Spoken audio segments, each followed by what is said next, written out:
Di perairan Somalia, sebuah kapal kargo melintas. Kapten Phillips seperti biasa melakukan beragam pemeriksaan. Tiba-tiba, di radar muncul dua perahu mengejar mereka. Phillips memanggil kepala pengawas, Sane, untuk membelokkan kapal 5 derajat ke kiri. Phillips tahu mereka dalam bahaya. Ia memerintahkan awaknya untuk siaga 1. Nakoda menambah kecepatan jadi 17 knot atau 31,5 km per jam. Phillips menelepon petugas pantai. Tapi, mereka mengira itu hanya perahu nelayan. Saat ini jarak mereka tinggal 1,6 km saja. Dengan teropong, terlihat jelas mereka membawa senapan AK-47. Phillips kini yakin mereka diserang perompak Somalia.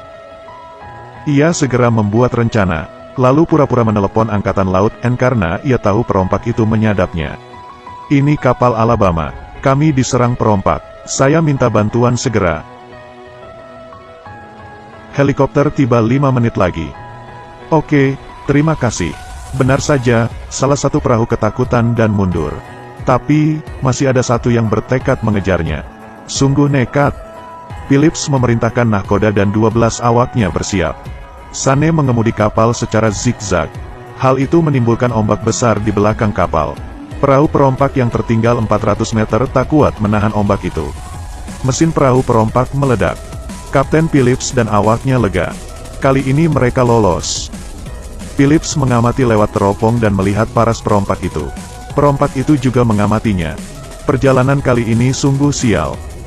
Malamnya, para awak mengomel. Kenapa mereka tidak dibekali senjata? Bila menemui perompak garang macam itu, dengan uang mereka bisa mengusirnya, tapi apakah nyawa mereka terjamin? Mendengar hal ini, Phillips tidak marah.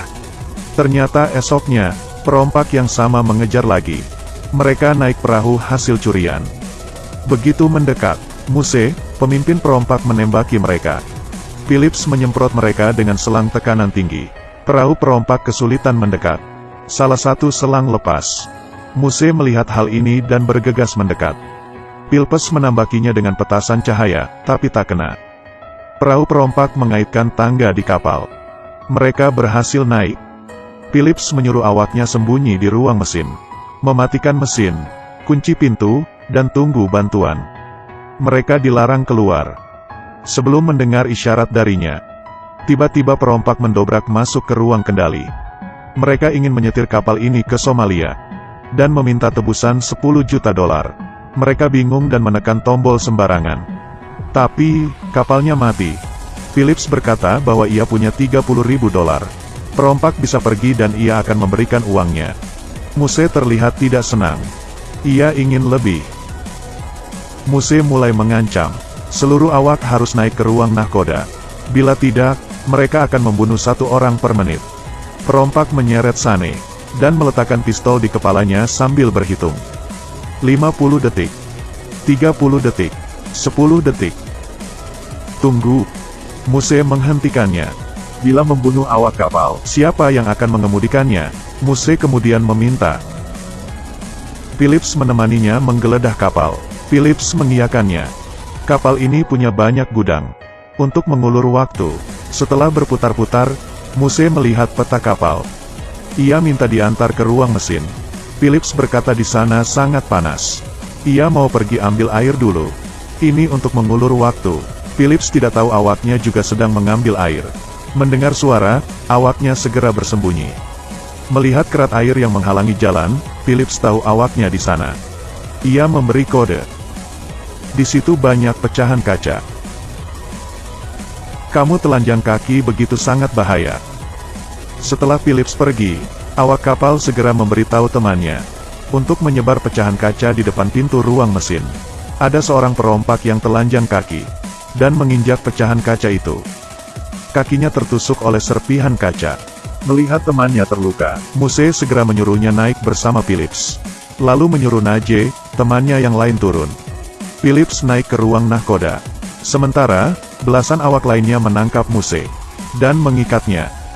Phillips mengajukan penukaran sandera. 4 perompak akan ia bebaskan dengan uang $30.000, menggunakan kapal Sekoci. Naje meminta Phillips ikut dengannya ke Sekoci. Muse harus masuk ke Sekoci duluan. Phillips setuju. Ia tidak sadar bahaya yang menantinya. Ternyata, setelah Muse masuk ke Sekoci, ia langsung memukul Phillips dan menjatuhkan Sekoci 820 mil dari sana. Kapal Albain Bridge mendapat kabar kapal Alabama diserang perompak. Mereka harus menghentikannya. Kecepatan kapal Sekoci hanya 10 mil per jam. Butuh waktu 48 jam untuk menyusulnya. Kapal Alabama juga menyusul Sekoci. Frank, kapten kapal Bainbridge mengirim drone dan menyusul dengan kecepatan penuh. Pasukan SEAL juga bergegas ke sana. Mereka bergerak dengan kekuatan penuh setelah menerima perintah Gedung Putih. Perburuan pun dimulai. Kapal Bainbridge yang lebih dulu sampai. Mereka mengutus tentara AL untuk mengambil Phillips. Muse mau $10 juta. Tidak bisa dinego. Phillips keluar dan berteriak. Aku duduk di bangku 15. Apa kalian mengerti? Malamnya, SEAL mengintai Sekoci dari helikopter. Pasukan mereka lompat ke kapal Bainbridge. Mereka mengutus negosiator ke Muse, bahwa mereka sudah berbicara dengan pemerintah, dan akan membayar Muse $10 juta. Muse harus mengutus satu awak untuk mengambil uang. Bahan bakar Sekoci hampir habis. Kapal Bainbridge mengikat Sekoci dan membawa mereka ke lokasi transaksi. Muse memerintahkan bawahannya, kalau ini jebakan, bunuh saja Phillips. Ia lalu naik ke atas perahu negosiator. Kapten Phillips, sebentar lagi selesai. Bertahanlah, duduk di tempatmu dan jangan bergerak. Saat ini, penembak sudah mengintai perompak. Mereka menyalakan lampu dan menarik Sekoci. 2 speedboat mengiringi mereka. Tahu ini jebakan, Naje panik. Ia mengikat dan menutup mata Phillips. Ia ingin membunuh Phillips. Penembak sudah mendapatkan kedua perompak, sisa Naje saja. Jarak antara Sekoci dan Kepal sudah memungkinkan untuk menembak. Frank berhenti menarik. Bunuh mereka. 3 peluru menewaskan ketiga teman Muse. Penyelamatan kali ini sempurna. Tentara di kapal Bainbridge segera menyergap Muse. Phillips naik ke geladak, dan segera diobati. Phillips shock dan menangis. Ia teringat keluarganya. Film ini dipenuhi oleh kekerasan. Tapi, siapa kira, para perompak yang miskin dan garang ini, juga bekerja sebagai nelayan. Kapal-kapal besar telah menjara habis hasil laut di sana. Ditambah dengan berbagai pemberontakan. Orang Somalia sudah tak takut mati. Menjadi perompak, lebih baik daripada mati kelaparan. Semua ini karena mereka tidak punya pilihan. Bagaimana pendapatmu mengenai hal ini?